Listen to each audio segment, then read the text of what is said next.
Let's see how to view a chart as an image in Microsoft Word. So first, we want to open Microsoft Word. And as you can see here, we have our document ready. Now let's say that we want to insert a chart first. Let's go ahead to the Insert tab right here, click on Chart, and you should be able to select from a variety of charts right here on the left. So let's go ahead and click on the pie chart, and let's select this one, and click OK. And that should upload the chart directly into your document.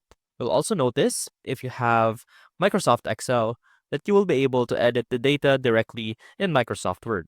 So let's close that one for now.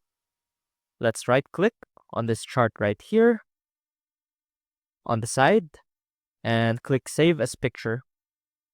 Now, we want to save this picture as a JPG, but you can save this one as any form or in any form of formatting that you want to. Go ahead and save that, and that should download the chart as a picture that you can insert into any document that you want. I hope this helped, and I will see you soon.